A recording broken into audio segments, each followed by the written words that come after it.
자, 수업 시작했습니다. 안녕하십니까. 자, 우리 지난 시간에 비과세까지 정리해드렸었죠. 맞나요? 자, 오늘 할 차례가 여러분들 교재 284페이지 보도록 할게요. 자, 이제 284페이지에 보시게 되면은 제6절에 계산 구조가 나와 있습니다. 자, 우리가 비과세가 되는 경우를 제외한 나머지는 전부 다 세금 계산해서 내셔야 돼요. 자, 그래서 우리 계산 구조 다시 한번 정의하도록 할게요. 자, 우리 양도소득세는 어떻게 계산하느냐? 계산식은 반드시 암기하시라고 그랬죠? 자, 그래서 무슨 가액에서? 양도가액에서 뭘 공제해서? 필요경비를 공제하셔야죠. 그래서 양도가액에서 필요경비를 공제해서 뭘 구하시고요? 양도 차익을 구하시고 여기에서 장기보유 특별공제라는 걸 해야 되죠. 그래서 장기보유 특별공제까지 해서 양도 소득금액을 구하시고 다시 여기에서 기본공제를 하셔야 돼요. 그래서 기본공제까지 해서 과세표준을 구한 다음에 자, 이 과세표준에다가 뭘 곱해서? 세율을 곱해서 산출세액을 구하시면 되겠죠. 이 산출세액을 기준으로 해서 최종적으로 납부할 세액까지 구하시면 돼요. 자, 그래서 일단 계산식은 완벽하게 외우셔야 되는데 가액에서 출발을 해서 차익을 구하시고 다시 소득금액을 구하신 다음에 과세표준을 구하고 최종적으로 세액을 구하더라. 자, 그래서 요 동그라미 치는 글자들을 확실하게 암기하시길 바랍니다. 자, 이때 우리가 과세표준을 계산할 때 공제되는 항목이 세 가지가 있네요. 필요경비 하나 공제하고 특별공제 하나 공제하고 기본공제 하나 공제하고요. 그랬을 때 각각을 공제했을 때 나오는 결과값, 필요경비를 공제해서 나오는 값을 차익, 장기보유 특별공제를 공제해서 나오는 값을 소득, 기본공제를 공제해서 나오는 값을 과세표준이라고 한다. 자, 그래서 과세표준을 물어볼 거냐, 소득을 물어볼 거냐, 차익을 물어볼 거냐, 거기에 따라서 공제되는 항목들이 다 달라져요. 그래서 여러분들이 뭐가 공제가 됐을 때 어떤 결과값들이 나오는지를 정확히 알고 계시길 부탁드릴게요. 자, 이때 양도가액이라는 것은 무엇을 이야기하느냐 하면 팔아서 받은 총 수익금액을 말합니다. 필요경비는 이 돈을 벌기 위해서 총 지출한 금액을 말하고요. 그래서 수입에서 지출을 빼서 뭐가 나오면 이익이 나오면 그 이익을 차익이라고 하고 그래서 같은 익자를 써서 차익이라고 하는 거예요. 아시겠죠? 그때 요 이익이 오랜 시간에 걸쳐서 발생된 이익이라면 일정 금액을 공제하도록 돼 있죠. 그래서 일정 금액을 공제해서 나오는 이익을 소득이라고 이야기를 하고요. 그 소득에서 생활비에 보태 쓰세요라고 해서 다시 빼주는 공제가 있다. 그걸 기본공제라고 하고 거기까지 공제해서 나온 최종 이익을 과세표준이라고 하고 자, 여기에 일부를 뭘로 내주시라고요? 세금으로 내주세요. 결국엔 이익을 총 몇 번 계산하는 거예요? 3번 계산하는 겁니다. 그래서 맨 처음 나온 이익의 숫자상 이익, 두 번째 나온 이익이 요 숫자상 이익이 물가상승률에 의해서 화폐 가치가 달라졌다. 그러면 일정 금액을 공제해서 진짜 이익을 구하는 거죠. 여기서부터 무슨 글자를 쓰기 시작해요? 소득이라는 글자가 여기서부터 나와요. 즉 지금 우리가 배우고 있는 게 소득세잖아요. 그때 소득이라는 글자는 여기서부터 나와요. 이 전부터는 소득이라는 글자가 있다 없다? 없어. 눈 씻고 찾아봐도 소득이라는 글자는 여기서부터 나온다는 이야기예요. 그러니까 요게 진짜 이익이고 우리가 돈을 버는 목적은 먹고 살기 위해서 돈을 벌죠.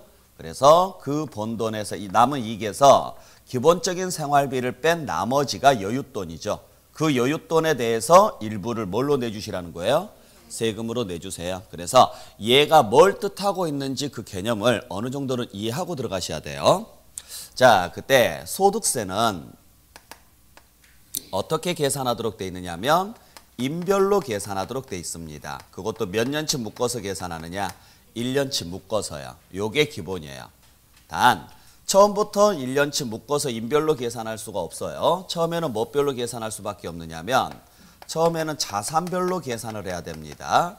왜냐하면 자산을 팔아서 나오는 이익에 대해서 내는 세금이니까요. 그래서 양도소득세는 몇 번 계산하느냐면 2번 계산해요. 처음에는 뭐 별로 한 번 계산하고 자산별로, 다시 임별로. 그걸 구분하는 기준점이 어디냐면 소득금액이라는 곳이죠. 그래서 이 개념을 잘 보셔야 되는데, 자, 간단하게 말씀드리면 이런 이야기죠. 즉, 내가 A라는 자산을 하나 팔았어요. 그러면 양도가액에서 일단 필요경비와 장기보유 특별공제까지 해서 뭘 구하시라고요? 소득을 구하시는 거고, 또 B라는 자산을 또 하나 팔았어요. 이론상 하는 이야기예요. 양도가액에서 역시 필요경비와 장기보유 특별공제까지 해서 소득을 구하시라고요.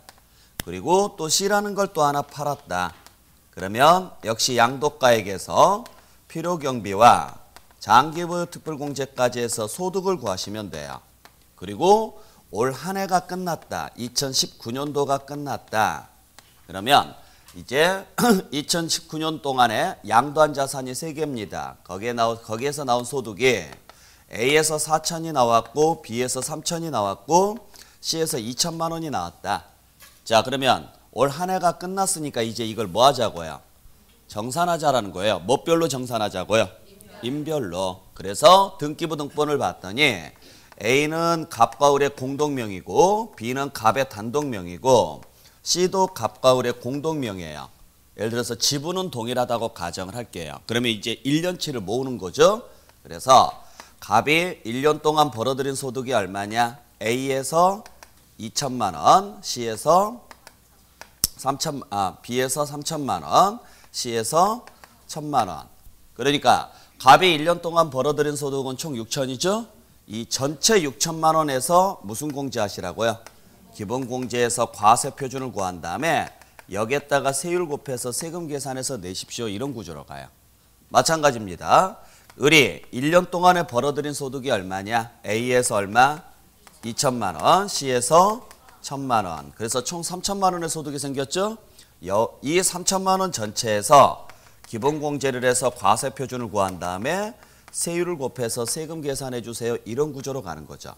결국에는 세금은 그 사람이 벌어들인 1년치 소득을 모아서 계산하는 거예요. 1년치 소득을. 아시겠죠? 자, 그래서 처음에는 뭐별로 한번 계산하시고요. 자산별로 먼저 소득금액을 구합니다. 그리고 나서 다시 뭐별로 재구성해 주시라고요? 임별로 재구성해 주세요. 우리 근로자들 연말정산하는 거하고 똑같아요. 달달이 월급을 받죠? 달달이 월급을 받는데 결국에는 1년 지나고 나면 다음 연도 1월 달에 뭐예요? 1년치 모아서 한꺼번에 정산하죠. 그런 방식이에요. 그러니까 1년 동안에 하나를 팔 수도 있고 2개 이상을 팔 수도 있어요. 관계없어요. 그 물건에서 얼마의 이익이 생겼습니까를 구한 다음에 그게 누구 겁니까를 다시 정산하는 거예요. 1년 동안에. 그래서 그걸 모아서 각 개인별로 세금을 내요. 그래서 자기 소득에 대해서만 내면 되니까 다른 사람 소득에 대해서 같이 책임져 주는 경우는 있다 없다? 없다. 자, 그래서 흐름을 좀 이해를 좀 해주시라는 이야기. 흐름만. 계산식은 안 나오니까. 자, 그러면 지금부터 계산식을 간단하게 좀 정리를 해볼 건데, 자, 다시 한번 정리하겠습니다. 양도소득세는 어떻게 계산하느냐? 양도가액에서 뭘 공제하시라고요? 필요경비를 공제하십시오. 이때 필요경비에는 뭐가 들어가느냐면 기본적으로 취득가액이 들어가고 취득가액 외에 기타 필요경비라는 게 들어가요. 자, 그래서 양도가액에서 필요경비를 공제해서 마이너스 잔액이 나올 수도 있고 플러스 잔액이 나올 수도 있고요. 마이너스 잔액이 나왔으면 손해봤다 그래서 뭐라고 하느냐면 차손이라고 하고, 플러스 잔액이 남으면 이익을 봤다 그래서 뭐라 그래요? 차익이라고 하죠. 우리는 손해를 보면은 세금 안 내요. 이익이 나왔을 때 내는 세금이에요. 근데 그 이익이 오랜 시간에 걸쳐서 발생한 이익이라면 일정 금액을 공제하도록 돼 있습니다. 이걸 장기 보유 특별공제라고 하죠. 글자 그대로 해석하시면 돼요. 장기간 보유했을 때만 특별히 공제할 겁니다 라는 이야기예요. 그래서 이것까지 공제해서 나온 진짜 이익을 뭐라고 해요? 소득금액이라고 하죠. 여기까지는 뭐 별로 구하십시오? 자산별로. 그러면 자산별 소득금액을 구했으면 이걸 1년 후에 뭐 별로 재구성해 주시라고요? 임별로 다시 재구성해 주십시오 라는 이야기예요. 그래서 임별 소득금액을 구하시라는 거죠. 그래서 그 사람별 소득 금액을 구했으면 그 사람이 생활하는 데 있어서 기본적인 생활비에 보태 쓰세요라고 해서 그냥 빼주는 공제가 있다. 이걸 기본공제라고 하죠. 그래서 기본공제까지 공제해서 나온 최종 이익을 세금을 과세할 수 있는 이익입니다. 그래서 과세 표준이라고 하고 이 금액의 일부를 뭘로 내주시라고요? 세금으로 내주십시오. 그래서 우리가 세금을 뭐라고 표현하느냐? 세액이라고 표현을 하죠. 그래서 여기까지가 우리가 지금부터 배울 계산식의 전체 구조예요. 자, 그러면 제일 먼저 우리가 살펴봐야 될 것은 자, 양도가액에서 필요경비를 공제해서 차익을 구해야 되는데 이때 필요경비는 뭐가 들어가느냐면 기본적으로요. 취득가액이 들어가고 그 다음에 기타 필요경비가 들어가죠. 이때 기타 필요경비에는 뭐가 들어가느냐. 자본적 지출액이라는 것과 그 다음에 양도비가 들어갑니다. 그래서 자본적 지출액과 양도비, 자 여기까지가 기타 필요경비인데 쉽게 말하면 필요경비는 총 몇 개라는 이야기예요? 3개예요. 아셨죠? 자 그래서 필요경비는 총 3개입니다. 일단 뭐가 들어가요? 취득가액이 들어가고 그 다음에 자본적 지출액이 있고 그 다음에 뭐가 있다? 양도비가 있다. 왜 3개냐? 거래 단계가 3단계니까 그래요. 항상 기억하셔야 돼요. 아, 거래가 3단계를 거쳐야 되는구나 라고 생각하셔야 돼요. 즉 다시 말해서 취득을 했어요. 그리고 나서 가지고 있다가 언젠가는 이걸 뭐 할까요? 양도하겠죠. 자, 그래서 취득을 해서 보유하고 있다가 언젠가는 팔 건데 팔았을 때 받은 게 있어요, 없어요? 있죠. 유상으로 팔았을 거니까 이걸 수익금액이라고 하고 양도소득세에서는 이걸 뭐라고 표현해요? 양도가액이라고 하는 거죠. 양도가액. 자, 그래서 우리가 양도소득세는 사업자가 아니니까 양도가액이라고 표현했던 거지 사업자였으면 매출액이라고 했을 거예요. 그러니까 팔아서 받은 돈을 뭐라고 표현하느냐면 가액이라고 표현합니다. 그러면 이만큼의 수입이 생겼으면 여기에서 이 돈을 벌기 위해서 그동안에 쓴 돈을 다 빼야 되죠? 문제는 이 수입이 생기려면 몇 단계가 거쳐져야 돼요? 3단계가 거쳐야죠. 일단 취득을 했어야 되고 보유를 했어야 되고 그 다음에 처분을 했어야죠. 그러니까 처분하지 않으면 내 손에 돈이 생겨요? 안 생겨요? 안 생기죠. 그러니까 일단 처분을 해야죠. 근데 처분하려면 그걸 취득했었어야죠. 그리고 보유 단계를 거쳐야죠. 자, 그래서 총 몇 단계를 거쳐야 된다? 3단계. 그래서 필요경비, 즉 공제되는 지출은 총 3개인 거죠. 그래서 취득할 때 지출한 비용 하나, 그 다음에 보유 중에 지출한 비용 하나, 그 다음에 양도할 때 지출한 비용 하나, 이렇게 해서 총 3개를 공제받을 수 있는데 그 중에 취득할 때 지출한 비용을 뭐라고 표현한다? 취득가액이라고 표현을 하고 이건 무조건 비용 처리해 주셔야 돼요. 문제는 이거 외에 2개 더 비용 처리가 된다는 거죠. 그때 보유 중에 지출한 비용을 뭐라고 표현하느냐면 수선비라고 하고 이 수선비는 다시 2종류로 나눕니다. 하나는 수익적 지출액이라는 게 있고 또 하나는 자본적 지출액이라는 게 있어요. 그러니까 수익적 지출액이라든지 자본적 지출액은 전부 다 언제 지출한 걸 말하는 거예요? 보유 중에 지출한 걸 말하는 거예요. 보유 중에. 그 중에 무엇만 비용 처리가 되느냐면 자본적 지출액만 비용 처리가 돼요. 자본적 지출액만. 즉 수익적 지출액이라는 것은 뭘 이야기하냐면 현상 유지하기 위해서 지출한 비용을 말하고 자본적 지출액이라는 것은 자산 가치를 증가시키기 위해서 지출한 비용을 말하는데 자, 우리 필요경비라는 말이 무슨 말인지 아시겠죠? 필요경비라는 말은 글자 그대로 필요한 지출이에요. 뭐에 필요한 지출이냐? 요 수입을 창출하기 위해서. 그러니까 이 수입에 영향이 있어야 돼요, 없어야 돼요? 있어야 돼요. 그러면 자산 가치가 늘어나면 수입에 영향이 있어요, 없어요? 있는데 자산 가치가 늘어나지 않으면 수입에 영향이 없죠. 그래서 자산 가치에 영향이 없는 수익적 지출은 비용 처리가 안 되고 자본적 지출만 비용 처리가 돼요. 즉 우리가 보유 중에 해당 부동산 등 부동산에 대해서 지출하는 것들이 꽤 많이 있어요. 관리비도 나갈 것이고 재산세라든지 이러한 것들 또는 도배비용, 장판 뭐 이러한 것들 여러 가지 수선비들이 나가죠. 문제는 도배를 하거나 장판을 했다고 해서 자산 가치가 늘어나지는 않는다는 이야기예요. 그러한 것들은 전부 다 무슨 지출?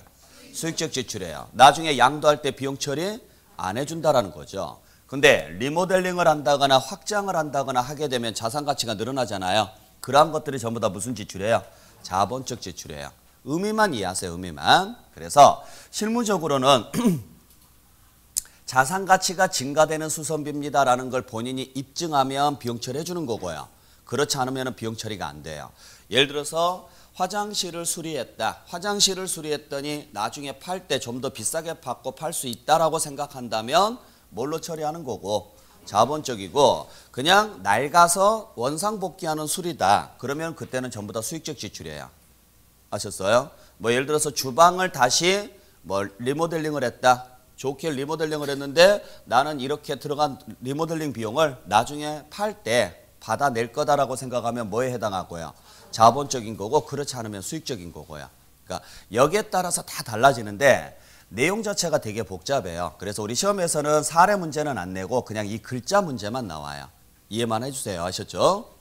자, 그 다음에 양도할 때도 지출이 있어요? 없어요? 있죠. 양도하기 위해서 지출한 것들 있죠? 중개인을 통해서 양도했으면 중개 수수료라든지 이런 것들 발생하잖아요. 그것도 전부 다 비용 처리해 주는데 이걸 뭐라고 하느냐? 양도할 때 들어가는 비용이다. 그래서 뭐라고 표현해요? 양도비다. 이런 식으로 표현을 하죠.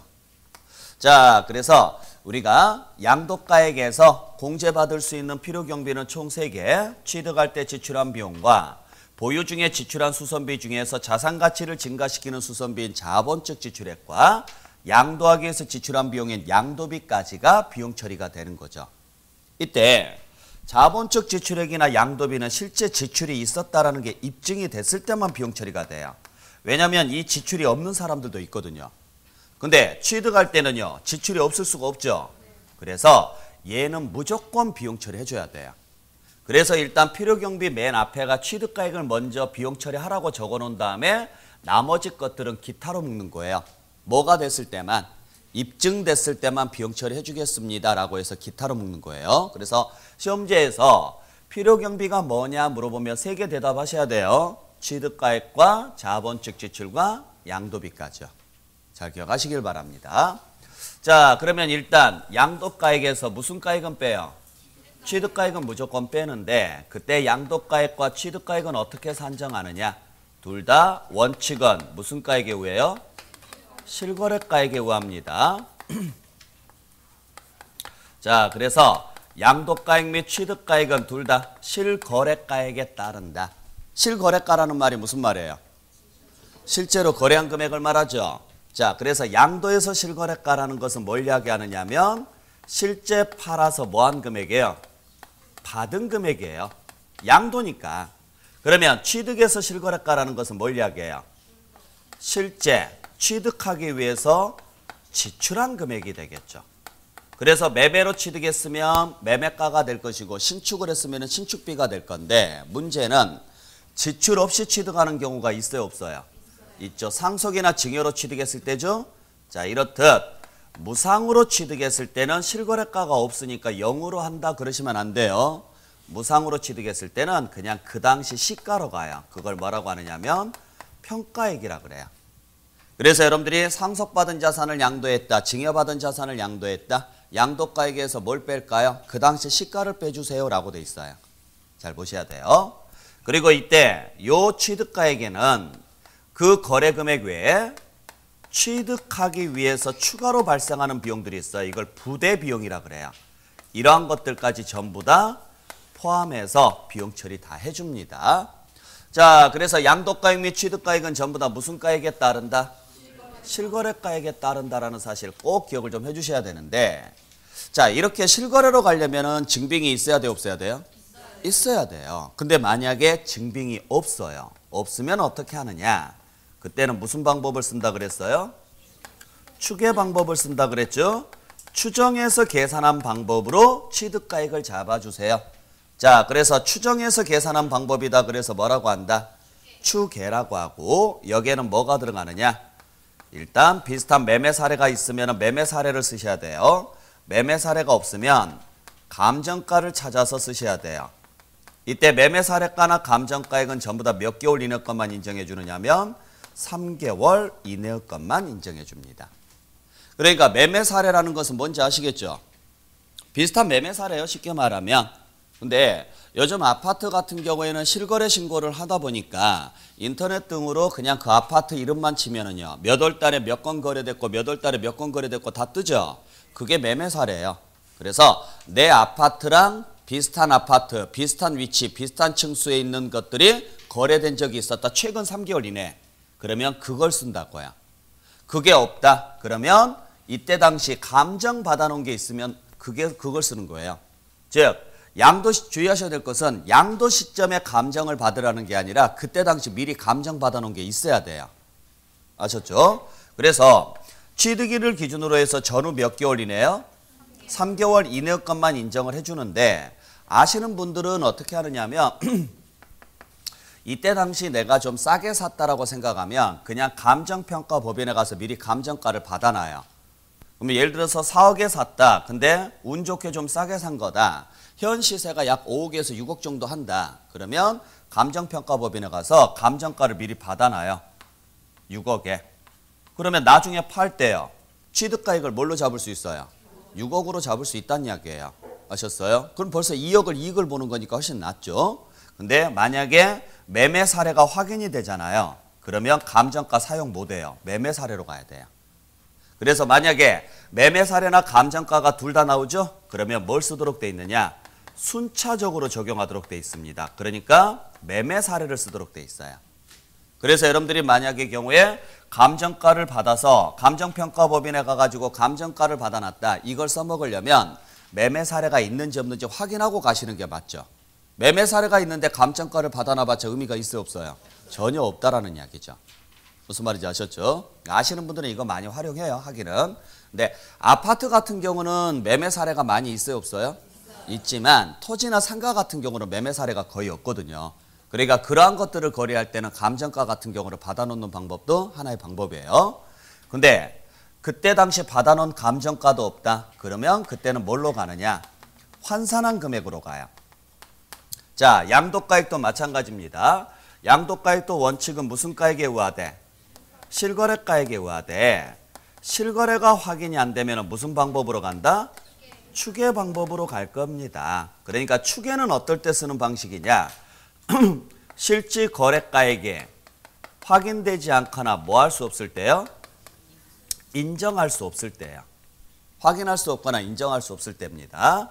이때도 똑같은 방법으로 써요. 비슷한 매매 사례가 확인되면 그 매매 사례를 매매 사례가 없다. 그러면 감정 받아놓은 게 있는지 확인하고요. 감정 받아놓은 것도 없다. 그러면 그냥 기준시가를 써요. 그리고 양도가액의 기준시가면은 취득가액은 죽었다 깨어나도 기준시가로 갑니다. 자, 그래서 양도가액 및 취득가액은 원칙은 무슨 가액에 따른다? 실거래가. 단 실거래가가 확인이 안 되면 추계 방법에 의할 것이고 그때 추계 방법에는 4가지가 있다. 그 4가지는 어떻게 적용하느냐? 순차적으로 적용합니다. 그래서 앞자만 따서 순서 정확하게 외우시라고 그랬죠? 자, 그래서 앞자만 따서 어떻게 외우시라고요?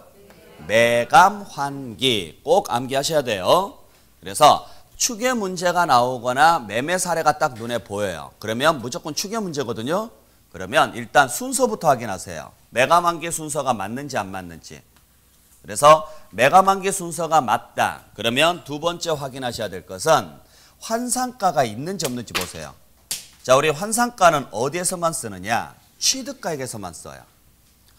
자, 그래서 여러분들이 외우실 때 매감환기라고 외우신 다음에 환산가액을 넣을 건지 뺄 건지를 생각하시면 돼요.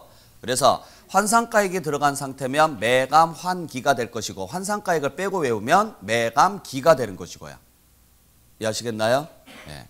자, 그래서 일단 순서 확인하신 다음에 두 번째 순서가 맞다 그러면 양도인지 취득인지를 보셔야 돼요. 그래서 양도 문제가 나왔으면 환산가가 없어야 되고 취득 문제가 나왔으면 반드시 환산가가 들어가야 되고요. 왜 환산가를 취득가액에서만 쓰느냐면 기준시가 때문에 그래요. 즉 다시 말해서 취득가액을 기준시가로 갈 수 있는 경우는 딱 하나밖에 없어요. 양도가액이 뭐였을 때뿐이에요. 기준시가였을 때뿐이에요. 그러면 뒤집어서 이야기하면 양도가액이 실거래나 매매사례나 감정가액으로 가면 취득가액은 기준시가를 쓸 수가 없어요. 쓰면 안 돼요. 왜 안 되느냐면 자 예를 들어서 양도가가 실거래가예요. 그러면 취득가액은 당연히 뭘로 가야 돼요? 실거래로 가야 되는데 실거래가 확인이 안 되죠? 그러면 매매 사례를 찾아서 빼요. 이때 주의하셔야 될 것은 자 양도가 실거래가 확인이 되는데 취득에 대한 실거래가 확인이 안 돼서 매매 사례로 갔다. 취득가액이 매매 사례라고 해서 양도도 매매 사례로 가야 된다. 이거 아니에요. 일단 양도를 일단 고정을 딱 시켜요. 그리고 나서 취득가액이 따라와야 돼요. 그래서 일단 실거래가 확인되면 딱 실거래를 고정시켜 놓은 다음에 이제 취득가액을 찾아봤더니 실거래 확인 안 되면 매매 사례를 찾아요. 매매 사례도 확인 안 되면요. 감정가를 찾아요. 문제는 감정가도 확인 안 되면 원래는 기준시가로 가야 되는데 기준시가로 가면 큰일 나는 이유가 기준시가가 뭔지 아시죠? 토지 같으면 공시지가를 말해요. 그러면 공시지가가 높게 잡혀요? 낮게 잡혀요? 되게 낮게 잡히거든요. 예로 갔다가는 우리 정말 세금 많이 내요. 그러니까 예를 들어서 6억에 사가지고 9억에 팔았다라고 가정을 할게요. 그러면 이익이 얼마 생겨요? 3억이 생기는데 요걸 입증을 못했어요. 매매계약서 등이 없어서 증명을 못했어요. 근데 매매 사례도 확인이 안 되고 감정가도 확인이 안 돼요. 기준시가 조회해봤더니 2억이에요. 그러면 9억에서 2억 뺀 7억을 내야 되느냐? 너무 많이 내잖아요. 그래서 이거 쓰지 마 이야기예요. 그러면 얘를 안 쓰면 도대체 어떻게 할까요? 일단 기준시가 조회해봐. 조회해봤더니 취득 당시 공시지가는 2억이고 양도 당시 공시지가는 4억이에요. 몇 배 띄었어요? 2배 띄었죠? 그러면 여기도 2배 띈 걸로 잡자. 같은 크기로 가자. 그래서 기준시가대로 환산해라. 그래서 얘가 환산가액이에요.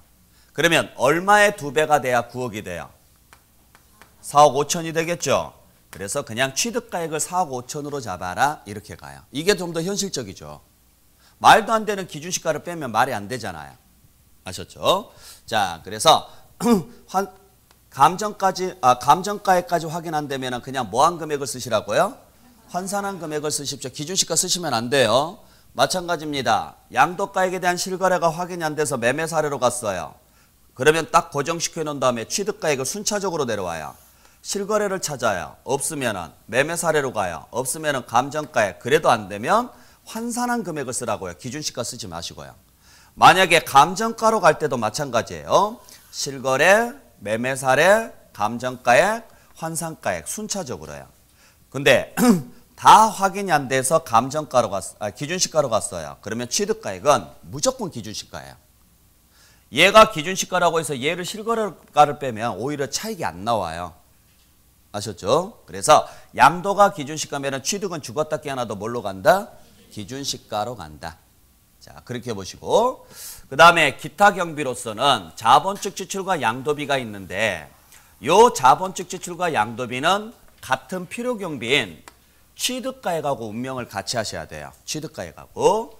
그래서 요게 진짜 지출이 된 거예요? 안 된 거예요? 지출된 거 맞죠? 그래서 얘가 비용 처리가 되려면 취득가액이 실거래로 계산했을 때뿐이에요. 그러면 바꿔서 말하면 취득가액이 실거래가 아닌 추정값으로 계산을 했다면, 즉 매가만기로 계산을 했다면 이때는 자본적 지출과 양도비를 인정 못 해줍니다. 대신 여기도 추정값으로 가요. 그걸 뭐라고 하느냐면 계산공제액이라 그래요. 계략적으로 산출한 금액을 공제하십시오. 그래서 계산공제라고 합니다. 그래서 계략적으로 산출한 금액이라 그래서 계산한 값이에요. 어떻게 계산하느냐면 취득 당시 기준시가에 3%나 7%나 1%를 곱한 금액으로 가요. 그 중에서 우리는 그냥 요 3%짜리 하나만 기억할게요. 요게 어떤 경우냐면 부동산인 경우인데, 자, 그래서 부동산을 양도를 했다. 근데 취득가액에 대한 실거래가 확인이 안 된다. 그때는 자본적 지출과 양도비가 아닌 무슨 금액을 쓰시라고요? 계산공제를 쓰시라는 이야기예요. 그때 계산공제는 무슨 당시? 취득 당시 꼭 시험제 나오면 여기를 가지고 장난을 칠 건데 양도당시라고 내는 경우가 되게 많아요. 양도당시가 아니라 무슨 당시? 취득당시. 그것도 무슨 가액에? 기준시가의 3%예요. 그냥 이 금액을 기타 필요경비로 인정해 주겠습니다라는 이야기예요. 그러니까 자본적 지출과 양도비를 비용으로 인정받고 싶으면 뭐 증명하시라고요? 취득가액 증명하시라고요. 취득가액. 아셨죠? 그러면 인정해 줄 테니까. 근데 요거 입증 못했으니까 이것도 인정 안 해드리겠습니다. 이런 구조예요. 단 미등기일 때는 공제해 줄까요? 안 해줄까요? 해줘요. 해주는데 0.3%만 해줘요. 그래서 꼭 주의하셔야 될 게 미등기일 때 공제되느냐 안 되느냐, 공제 가능하다라는 사실입니다. 원래 미등기는 비과세나 면제나 또는요 감면 또는 뭐 공제 이런 것들 안 해준다 그랬죠. 지난 시간에 안 해주는데 미등기여도 공제 받을 수 있는 게 딱 하나 있어요. 그게 필요경비예요.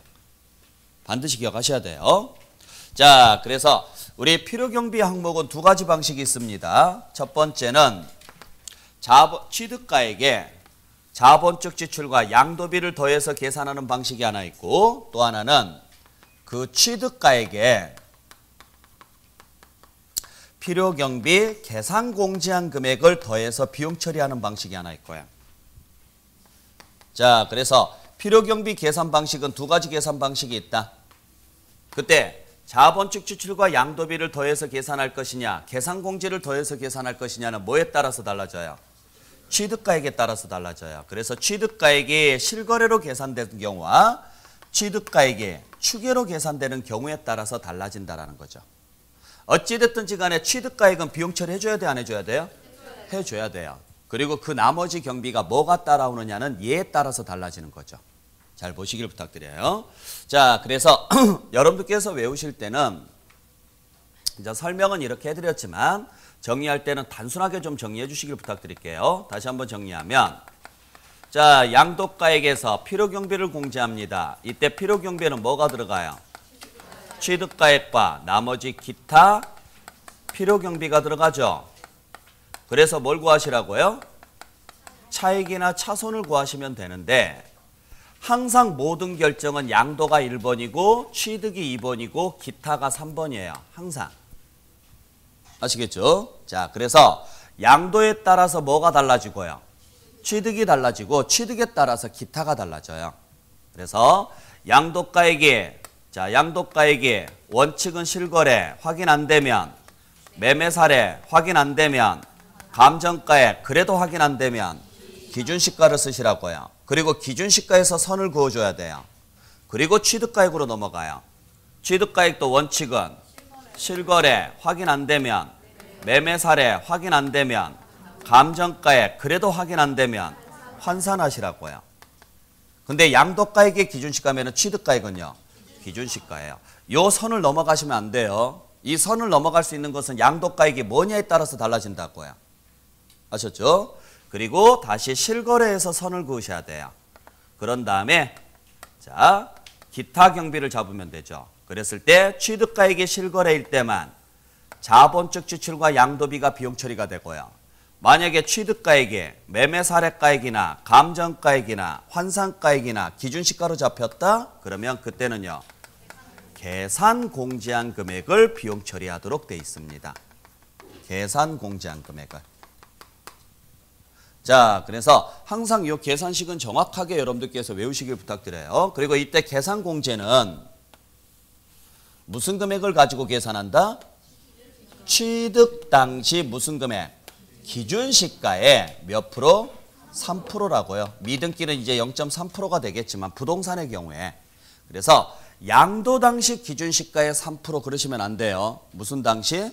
취득 당시. 자, 그래서 다시 한번 양도가 실거래면 취득은 실거래, 매매 사례, 감정가액, 환산가액까지 순차적으로, 양도가 매매 사례여도 취득은 실거래, 매매 사례, 감정가액, 환산가액 순차적으로, 양도가 감정가액이어도 취득은 실거래, 매매 사례, 감정가액, 환산가액 순차적으로. 근데 양도가 기준시가면 취득은 죽었다 깨어나도 기준시가. 그리고 취득이 실거래일 때만 자본적 지출과 양도비가 비용 처리가 되고요. 취득이 매감한기로 계산됐을 때는요, 계산 공제한 금액이 비용 처리가 되고요. 이해하셨죠? 잘 보셔야 돼요, 이 내용. 자, 그래서 여기까지가 여러분들께서 보셔야 될 내용이에요. 항상 이걸 정확하게 알고 계시길 부탁드려요.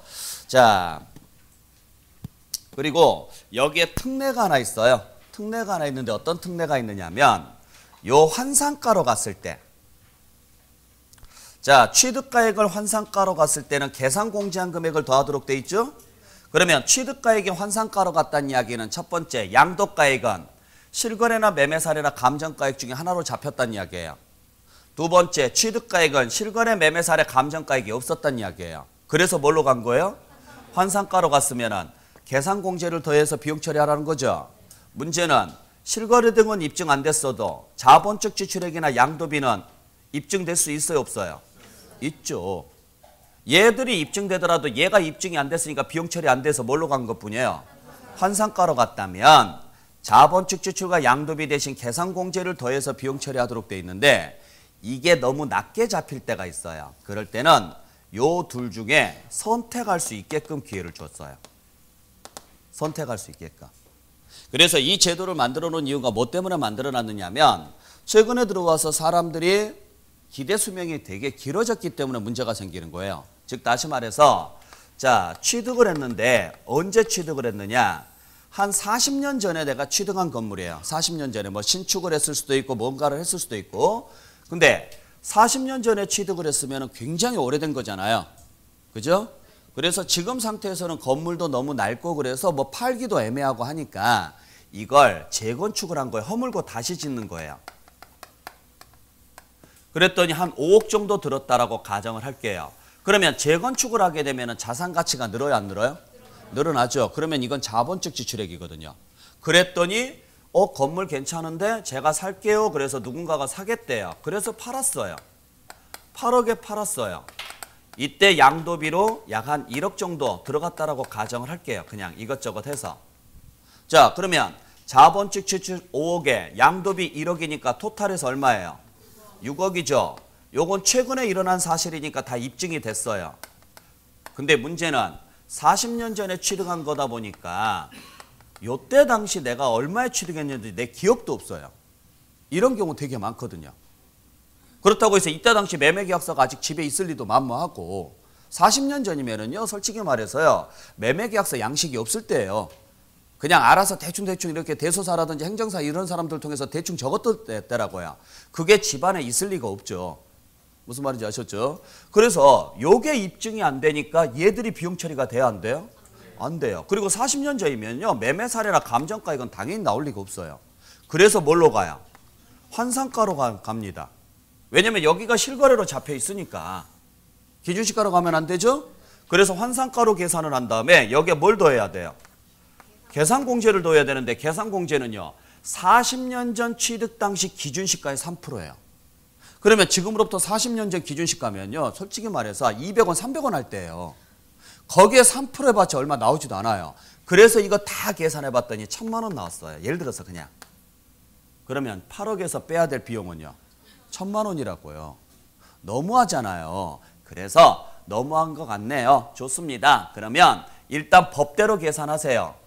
취득가액을 입증 못했으니까 환산가로 가는 게 맞습니다. 거기에 계산공제를 더하십시오. 근데 그게 최근에 들었던 요 자본적 지출이나 양도비보다 적으면 그냥 요걸로 비용 처리할 수 있게끔 해드릴게요 라는 거예요. 아셨어요? 대신 그건 매매 사례나 감정가액일 때는 인정해준다, 안 해준다? 안 해줘요. 이때는 선택권 없어요. 그러니까 매매 사례가 뜨려면 실거래 신고가 있어야 되는데 우리나라 실거래 신고 언제부터 했는지 아세요? 부동산 실거래 신고가 2006년도부터예요. 그러면 솔직히 말해서 그 전에는 매매 사례를 확인하기가 거의 불가능하다는 이야기예요. 그러니까 이 제도를 인정해 주는 이유는 뭐 때문이냐? 진짜 오래된 자산이라면 봐드릴게요 라는 거예요. 오래되지 않았으면 대부분 여기서 다 잡혀요. 근데 진짜 오래된 것은 이게 안 잡혀요. 안 잡히니까 뭘로 내려가는 거예요? 환산가로 내려가는 거예요. 그러면 솔직히 비용이 얼마 안 될 거 아니에요. 그건 너무 심하니까 그때는 얘랑 비교해서 얘로 갈 수 있게끔 해줘요. 아시겠죠? 자, 그래서 여러분들 교재 어디를 잠깐 보시냐면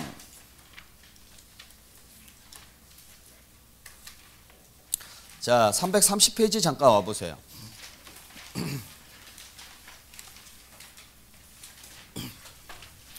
자, 교재 330페이지에 보시면은 25번 문제가 있거든요. 자, 이 25번 문제 간단하게 한번 풀어볼게요. 25번이라든지 26번 같은 문제 다 계산 문제죠. 이런 문제 나오면 실제로는 푸시면 안 돼요. 이건 그냥 찍는 거예요. 계산 문제 몇 문제 나온다 그랬어요? 한 문제 나와요. 한 문제. 16문제 중에서 한 문제 나오는데 그건 푸는 게 아니라 그냥 찍으세요. 찍는데 공부할 때는 반드시 풀어보셔야 돼요. 개념을 이해하기 위해서. 그러니까 안 풀어보면서 어렵다, 모르겠다 그러시면 안 돼요. 꼭 풀어보시는 게 좋아요. 내 걸로 만드시는 게 좋아요. 우리가 그러잖아요. 아무리 좋아하는 예를 들어서 재밌는 스포츠라도 내가 이 내용을 모르고 보면 정말 재미없어요.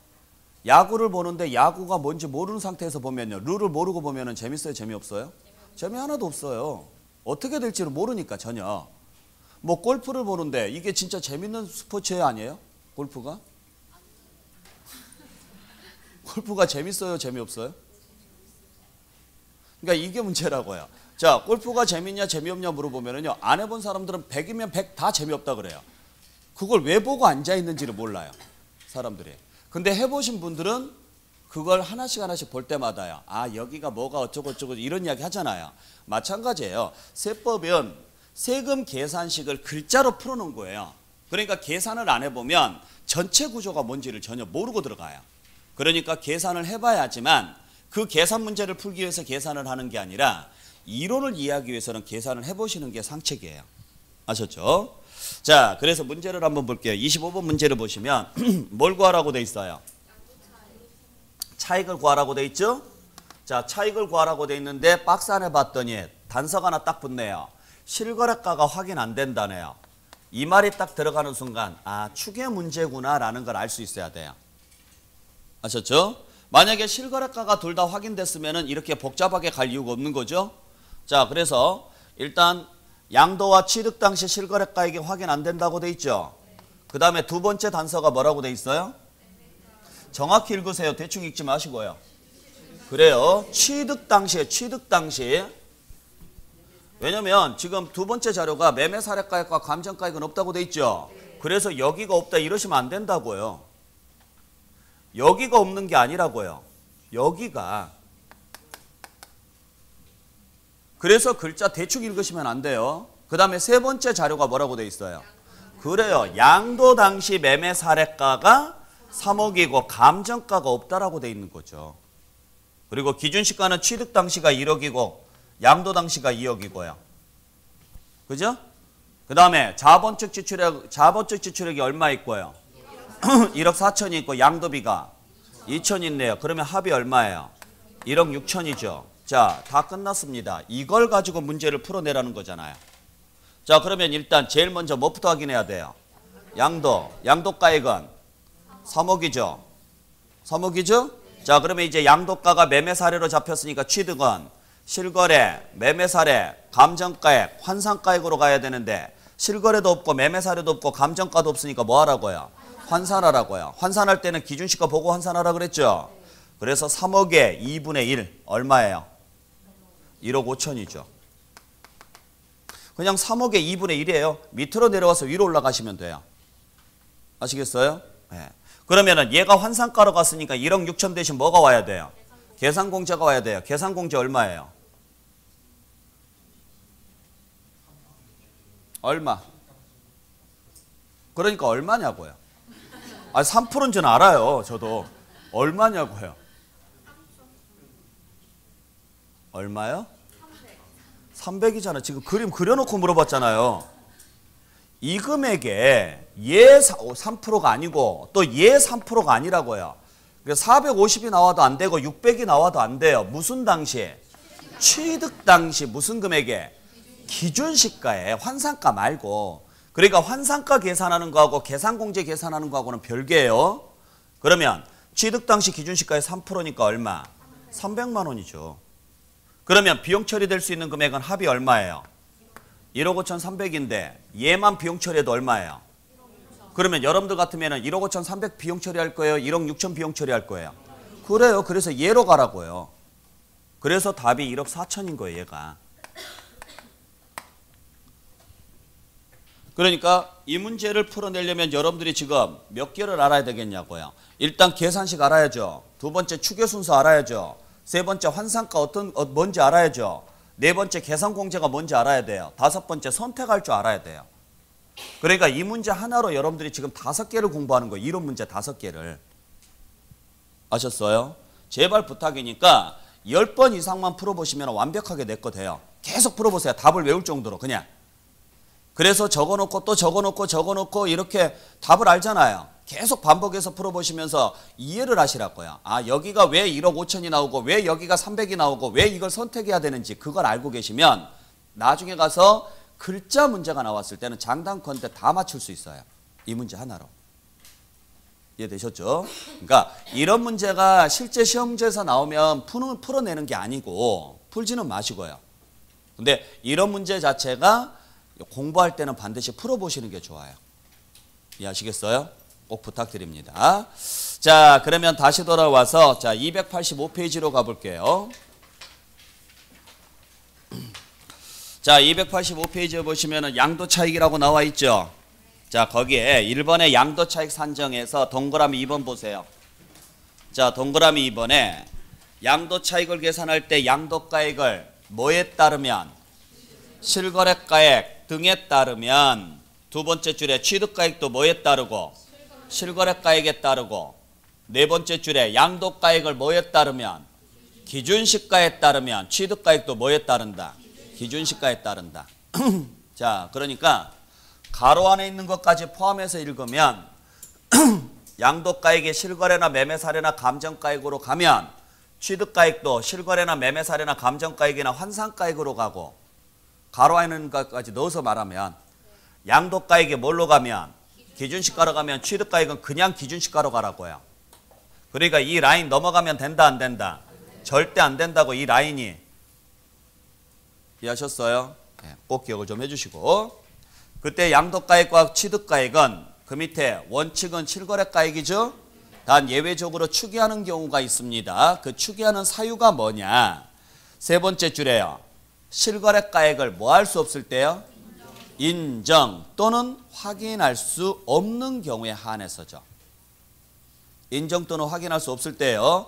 이때 인정 또는 확인할 수 없는 경우란 무엇을 말하느냐면 밑에 기억번의 두 번째 줄에요. 뭐가 없거나 증빙서류가 없거나 뭐가 미비하다. 중요한 부분이 미비하다. 이렇게 나와요. 그러니까 증빙이 없거나 중요한 부분이 미비하다. 아, 이게 무슨 사유다? 추계 사유다. 추계. 그때 다음 장에 넘겨보시면은 자, 추계는 어떻게 정리하느냐? 추계 순서에서 첫 번째 줄 끝에 다음의 방법을 어떻게? 순차적으로 적용하십시오. 이렇게 가는 거예요. 순차적으로. 그러니까 선택해서 적용한다 그러면 틀립니다. 그때 추계 순서는 박스 안에 나와 있는 것처럼 양도는 매, 감, 기, 취득은요? 매, 감, 환, 기. 그때 그 밑에 기억번의 매매사례가액은 첫 번째 줄 중간에 몇 개월? 3개월. 그 정도만 보시고 니은번의 감정가액도 첫 번째 줄 중간에요. 3개월. 3월이 3개월이에요. 아셨죠? 그것도 전후. 전 3개월과 후 3개월. 그러니까 토탈하면 6개월짜리죠. 전 3개월하고 후 3개월이니까. 자, 그 다음에 오른쪽으로 가서 4번의 필요경비 쪽 봐보세요. 자, 우리 필요경비는 두 가지 방식이 있습니다. 실거래로 계산하는 방식이 있고 추계로 계산하는 방식이 있고 실거래로 계산했으면 그 실거래로 계산한 취득가액에 자본적 지출액과 양도비를 합한 금액으로 가야죠. 자, 그래서 원칙 첫 번째 줄에 취득가액을 실거래가액으로 응하는 경우에 필요경비는 해당 실질 거래가액에 자본적 지출액과 양도비를 합한 금액으로 간다. 무슨 말인지 아시겠죠? 자, 그때 실거래로 계산한 취득가액에는 뭐가 들어가느냐? 밑으로 내려오시면 A번에요. 취득가액에 든 실거래가액이란 다음의 금액을 말한다 이렇게 했습니다. 그래서 기업번에 보시면 취득원가에 상당하는 가액이라고 돼 있죠. 그죠? 그래서 A번에 보시면 타인으로부터 매입했을 때 매매죠? 매매면 취득가액은 어떻게 산정하느냐. 그 매입가액에 취득세나 등록면허세 등 기타 부대비용을 합하라고요. 또 B번에 보시면은 자기가 행한 제조나 생산, 건설, 즉 건축이죠. 건축일 때는 취득가액은 재료비, 노무비, 운임, 하역비 한마디로 표현하면 뭐예요? 건설비, 건축비죠. 거기에 공과금, 즉 취득세, 등록면허세 이러한 것들 다 포함해서요. 근데 다음 장에 10번에 보시면은 상속 또는 증여받은 자산이었을 때는 취득가액은 어떻게 산정하느냐. 두 번째 줄에요. 상속 개시일 또는 증여일 현재 상속세나 증여세법 규정에 의하여 뭐한 가액으로 간다? 평가한 가액으로 가겠습니다. 평가한 가액. 즉 평가한 가액이라는 것은 뭘 이야기하는 거예요? 시가를 말하는 거죠. 시가를. 아시겠죠? 네. 자, 그래서 이러한 금액들을 취득가액으로 잡고 여기에 그 밑에 니은번에 현재가치 할인 차금이라든지 디귿번에 폐업시 잔존재화에 대한 부가가치세라든지 니을번에 소송비용이나 화해비용 타이틀만 보세요. 오른쪽에 미음번에 이자 상당액 이러한 것들이 있으면 다 뭐 해주시라고요? 포함해 주시라고요. 전부 다 이것들, 자 현재가치 할인 차금이나 폐업시 잔존재화에 대한 부가가치세라든지 소송비용이나 화해비용이라든지 이자 상당액 있죠. 다 공통점이 뭐예요? 취득하기 위해서 지출한 비용들이에요. 그러니까 취득하기 위해서 지출한 비용이니까 어디에 넣어서? 취득가액에 넣으라고요. 취득가액에 넣는다는 이야기는 뭐 해주겠다는 소리예요? 비용 처리해 주겠다 이 소리예요. 우리가 비용 처리 받을 수 있는 게 이런 것들이 있는데 이걸 비용 처리 안 하면 나만 바보죠. 그죠? 비용을 많이 잡을수록 이익이 적게 잡히니까 그만큼 세금이 어떻게 돼요? 적게 나가는데 대부분의 사람들은 그냥요. 매매계약서에 나와 있는 취득가액 딸랑 그거 하나만 그 매매가 하나만 비용 처리하는 사람들이 되게 많아요. 근데 그거 외에도 비용 처리할 수 있는 것들이 꽤 많이 있어요. 많이 있는데 그걸 몰라서 비용 처리 안 하는 사람들이 굉장히 많아요. 뭐 어차피 세금 많이 내면 본인만 손해니까. 그래서 여러분들이 이 부분은 시험 목적상으로도 알아야 되겠지만 실무적으로도 정확히 알고 계시라고요. 이러한 것들 다 비용 처리할 수 있으니까 혹시라도 이러한 것들이 있다면 전부 다 끌어다가 비용 처리하시라고요. 자, 그래서 니은번에 현재가치 할인 차금이 뭐라 그랬어요? 할부이자라 그랬어요. 할부이자. 그러니까 기업액의 기준에서는 현재가치 할인 차금이라고 표현을 하지만 실제로는 할부이자를 말하죠. 글자 그대로 해석해 보세요. 현재가치로 뭐 했더니 할인했더니 발생하는 차이다 이 말이에요. 그러면 미래가치를 현재가치로 할인했더니 발생하는 차이, 즉 미래가치하고 현재가치하고 차이를 물어보는 거죠. 그건 이자 차이죠. 이자. 할부이자예요. 그래서 이게 장기 할부일 때 나오는 표현이에요. 장기 할부일 때. 여러분들이 할부로 사면 할부금 총액 있죠. 할부금 총액은 미래가치예요? 현재가치예요? 미래가치죠. 나중에 낼 돈이니까. 그걸 지금 산다면 얼마 줄까? 그게 현재가치. 그러면 지금 살 수 없어서 나중에 돈을 주기로 하고 사는 게 할부죠. 그러면 지금 가격보다 어때요? 비싸지죠. 그 비싸지는 이유가 뭔데요? 그래요. 그게 현재가치 할인 차금이라고요. 그건 당연히 뭐 하기 위해서 지출한 거예요? 취득하기 위해서. 그래서 나중에 양도할 때 이거 비용 처리해 주라고요. 또 디귿번은 놔두시고 니을번에 소송비용이나 화해비용. 내가 취득하고자 하는 물건이 소송에 걸렸어요. 그러면 이기든지 아니면 합의하든지, 또 이기든지 지든지 그러지 말고 지면 뭐 취득 못해요. 그러니까 소송에서 이기든지 아니면 뭐 하든지요. 합의하든지. 이기는 비용이 소송비용, 합의하는 비용이 화해비용. 그거 다 뭐 하기 위해서 지출한 거예요? 취득하기 위해서. 그거 다 비용 처리해 주겠다고요. 또 오른쪽에 미음번에 나와 있는 것처럼요. 당사자끼리 미리 약정했어요. 거래할 때부터. 그래서 거래가액에 이자 넣어서 거래했어요. 그것도 뭐 하기 위해서? 취득하기 위해서. 이거 다 넣어주시라는 이야기예요. 근데 그 밑에 보시면은요. 취득가액에 포함되지 않는 것들 나와 있죠. 거기에 보시면 취득하고 관련 없는 조세라 그래서 재산세, 종합부동산세 이건 취득하고 전혀 상관없죠? 자, 주의하셔야 될 것은요. 상속세, 증여세도 비용 처리 안 된다라는 거예요. 상속세, 증여세는 왜 내는 세금이에요? 이익이 생겼기 때문에 내는 세금이죠. 그러니까 취득하고 관련이 없어요. 그래서 얘는 비용 처리 안 돼요. 그 다음에 니은번에 부당행위 나왔습니다. 부당행위는 그냥 나쁜 짓이라고 알고 계세요. 나쁜 짓이면 비용 처리 돼요? 안 돼요? 안 되죠. 그 다음에 디귿번 꼭 주의하셔야 될 게 이자는 원래 비용 처리되는 게 맞아요. 근데 이자 중에서 비용 처리 안 되는 이자 딱 두 개 있습니다. 뭐하고 뭐에 한해서? 대출 이자와 지연 이자는 비용 처리 안 돼요. 그러니까 대출 이자를 비용 처리해 주면 은행에서 대출 받으라는 소리잖아요. 그래서 비용 처리 안 해주는 거고, 지연 이자는 원래 약속된 거예요, 아니에요? 아니죠. 그래서 이거 비용 처리 안 해주는 거예요. 그 다음에 그 밑에 니을번 있죠. 니을번에 A번 보세요. 니을번에 A번 보시면 두 번째 줄에요. 자, 소송비용이나 화해비용의 동그라미. 소송비용과 화해비용의 동그라미 치고 그 뒤에 두 번째 줄 끝에 지출한 연도의 각 소득금액의 계산에 있어서 필요경비 산입 밑줄. 자, 그 다음에 B번에 두 번째 줄 중간 정도에 현재가치 할인 차금의 동그라미. 그 다음에 세 번째 줄 맨 끝에 각 연도의 사업소득 금액 계산 시 필요경비로 산입 밑줄. 그 다음에 C번에 첫 번째 줄 끝에 감가상각비의 밑줄. 두 번째 줄에 사업소득 금액을 계산하는 경우 필요경비의 산입의 밑줄. 자, 보세요. 자, 우리가 취득가액이란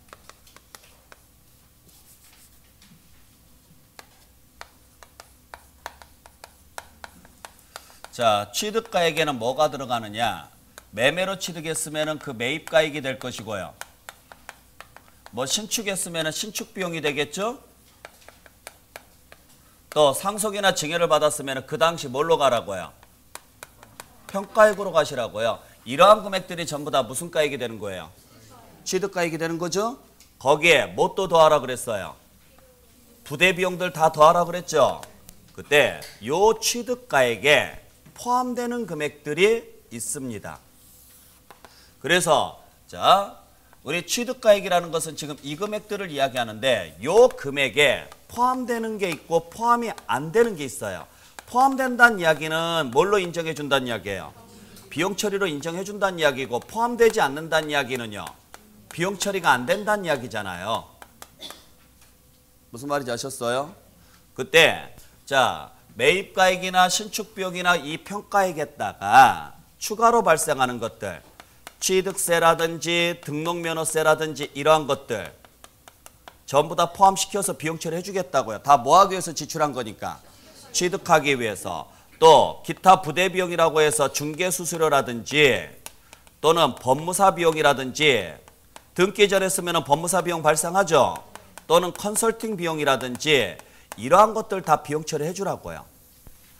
대신 재산세나 종합부동산세 같은 경우는 비용 처리해 줘야 안 해줘요? 안 해주죠. 얘들은 보유 중에 지출한 비용이고 자산가치에 아무런 영향이 없으니까. 그리고 상속 또는 증여를 받았을 때 취득세 외에 무슨 세금을 추가로 내요? 상속세나 증여세를 추가로 낼 건데, 취득세까지는 비용 처리가 되더라도요, 상속세, 증여세는 비용 처리 된다 안 된다? 안 돼요. 얘들은 이익에 대해서 내는 세금이니까.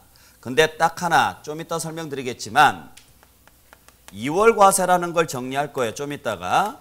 그 2월 과세가 적용됐을 때 발생한 증여세는 비용 처리해 줍니다. 요건 좀 이따 말씀드리기로 하고, 그 다음에 당사자끼리 약정한 이자 상당액이 있으면 이건 비용 처리 해줘야 돼, 안 해줘야 돼요? 해줘야 되는데 우리 이자 중에서 비용 처리가 안 되는 이자, 대출로 인한 이자와 지연으로 인하면서 발생하는 이자는 비용 처리 안 된다고요. 취득가액에 포함하지 않는다 이 소리죠? 그 다음에 소송비용이라든지 화해비용 등이 있으면 당연히 비용 처리해 주시고요. 다 뭐 하기 위해서 지출한 거니까? 취득하기 위해서. 그 다음에 장기할부 조건으로 취득했을 때 발생한 현재가치 할인 차금이 있다면, 자, 현재가치 할인 차금이 있다면 이것도 비용 처리해 주십시오. 단 이러한 금액 등을 다른 소득금액 계산할 때, 다른 소득금액 계산 시 뭐 했다면? 필요경비에 산입했다면, 이런 게 있다면 양도소득금액 계산할 때는 필요경비에 넣지 말라고요. 왜? 다른 데에서 이미 비용 처리 받았어요, 안 받았어요? 받았으니까. 그게 A번, B번, C번이에요. 그러니까 원래 소송비용이나 화해비용 또는 현재 가치 할인 차금은 당연히 비용 처리해 주는 게 맞는데 이러한 것들을 비용 처리해 받을 수 있었는데도 불구하고요. 다른 소득금액 계산 시 대표적으로 무슨 소득에 해당하느냐? 사업소득에 해당해요. 지금 우리는 양도소득을 배우고 있는데 그래서 사업소득금액 계산 시 필요경비에 넣어버렸다면 그건 양도소득 계산할 때는 비용 처리 해준다 안 해준다? 안 해준다 이야기예요. 이미 딴 데서 비용 처리 받았으니까. 무슨 말인지는 이해하시겠죠? 예, 그래서 그 정도 여러분들 보시면 돼요. 자, 그 다음에 290페이지에 보시면은 2번에 자, 자본적 지출도 비용 처리가 되는데 이때 자본적 지출액이라는 것은 무엇을 말하느냐? 첫 번째 줄 끝에요. 뭘 연장시키거나 내용 연수를 연장시키거나 내용 연수 연장이 무슨 말이에요? 수명 연장이죠. 수명 연장. 그죠? 수명을 연장시키거나 수명 연장하는 방법의 대표적인 게 뭐예요? 재건축이죠. 재건축. 또는 당해 자산의 가치를 현실적으로 증가시키기 위해서 지출한 수선비를 말한다. 자, 그러니까 자본적 지출이 되기 위한 전제 조건이 두 가지네요. 그로 인해서 내용 연수가 연장됐거나 그로 인해서 자산 가치가 뭐가 돼야 돼요? 증가돼야 돼요. 그렇지 않으면 수익적 지출로 봐서 비용 처리 안 해줘요. 그래서 그 사례가 밑에 A번부터 해서 쭉 나와 있는데 나중에 한번 읽어보세요. 전부 다 자산 가치의 증가 또는 내용 연수 연장에 대한 내용이에요. 근데 다시 위로 올라가서 그 니은번의 범위에서 꼭 하나 주의하셔야 될 게 있네요. 필요경비에 산입되는 자본적 지출액이란 다음 어느 하나에 해당하는 것으로서 그 다음에 꼭 기억하셔야죠. 그 지출에 관한 법 제160조에 따른 증명서류를 수치보관하거나 자 수치보관 하거나예요. 하거나 무슨 말이에요? 또는 실제 지출 사실이 금융거래 증명서류에 의하여 확인되는 경우를 말한다. 이렇게 돼 있죠. 그러니까 두 번째 줄에 나와 있는 법 160조에 따른 증명서류라는 게 뭐냐면 이게 세금계산서예요. 옛날에는 세금계산서가 있었을 때만 비용 처리해 줬는데 작년에 바뀌었죠. 하도 업체에서 세금계산서 안 끊어주니까 이제 세금계산서 없어도 좋아. 세금계산서 없어도 지출 사실이 뭐에 의해서 확인되면 금융거래 증빙에 의해서 확인되면 그걸로 비용 처리해 줄게 이야기예요. 그러니까 만약에 시험지에서 법률에 따른 증명서류가 없는 경우에는 지출 사실이 금융거래 증명에 의해서 확인되더라도 비용 처리 안 된다 그러면 틀려요. 이제는요. 둘 중에 하나만 있으면 비용 처리 해주겠다고요. 그러니까 굳이 세금계산서 안 준다 그러면 견적서 받아놓은 거 있죠. 견적서 받아놓은 거랑 사진 다 찍어놓고요. 나중에 통장 거래했던 내역서 제출하면 비용 처리 해주겠다 이야기예요. 아셨죠? 네. 자, 그 다음에 오른쪽에 동그라미 3번에 자 양도할 때 지출한 비용도 비용 처리해 줍니다. 이걸 뭐라고 한다? 양도비라고 하고 여기에는 뭐가 들어가느냐? 기업번에 보시면 자산을 뭐하기 위해서? 양도하기 위해서 직접 지출한 비용으로서 다음에 해당하는 비용이라고 해서 증권거래세, 신고서 작성비용, 계약서 작성비용 이런 것들 또는 공증비용, 인지대, 소개비 전부 양도하기 위해서 지출한 비용입니다. 또 명도비용 이런 것들 다 비용 처리해 줄 거니까 알고 계시고요. 또 니은번에 보시게 되면 첫 번째 줄 끝에요. 국민주택 채권이나 토지개발 채권을 만기 전에 양도함으로써 발생하는 매각 차손. 그러니까 우리가 채권 등을 강제로 매입하잖아요. 채권 매입하는지 알고는 계시죠?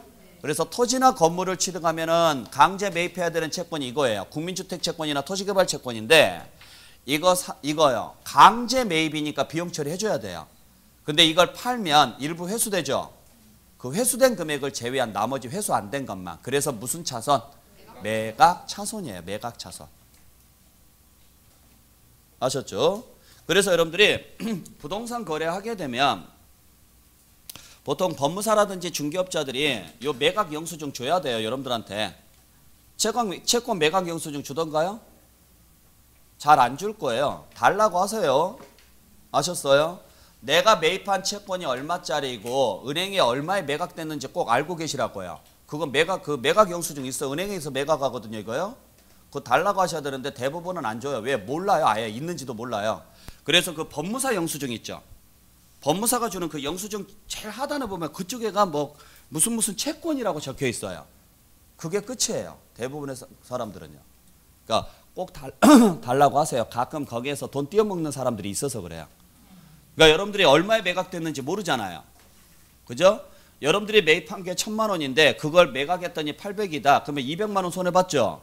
200만 원 비용 처리 받을 수 있는데 예를 들어서 900에 매각을 했다고 해서 100만 원을 착복할 수도 있다는 이야기예요. 그러니까 영수증 반드시 달라고 하세요. 안 주면 이상한 거예요. 아셨나요? 네, 제발 부탁이니까 그거 비용 처리해 줍니다. 자, 근데 예외적으로요.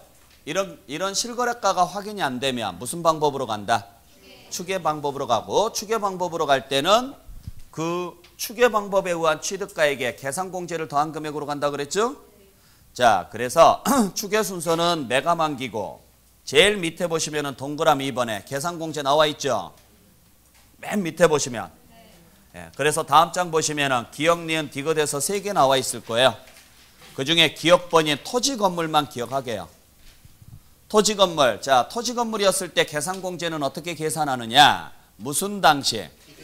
취득 당시. 양도 당시가 아니라 취득 당시. 무슨 금액에? 기준시가에. 기준시가에 얼마? 3%. 100분의 3입니다. 그리고 미등기일 때 공제해준다 안 해준다? 해줘요. 단 등기된 거하고 차별화 두기 위해서 10분의 1만 해주죠. 0.3%만. 그 정도 보시고. 그 다음에 양가로 3번의 특례라고 해서 첫 번째 줄에 보시면은 중간 정도에 기억의 금액이 니은의 금액보다 적으면은 뭘로 할 수 있다? 니은의 금액으로 할 수 있다. 이렇게 돼 있죠. 그래서 봤더니 기억이 뭐예요? 환산가액에 계산공제를 더한 금액이라고 해요. 니은이 뭐예요? 자본축 지출과 양도비라고 해요. 그러니까 기억의 금액이 니은보다 적으면 니은으로 갈 수 있다고요. 선택할 수 있는 경우가 이 경우밖에 없어요. 뭘로 계산했을 때? 환산가로 갔을 때. 그 내용까지 여러분들 정리하시길 바랍니다. 자, 그래서 여기까지 정리하시고 잠시 쉬었다가 계속 이어서 갈게요. 지우지 마세요.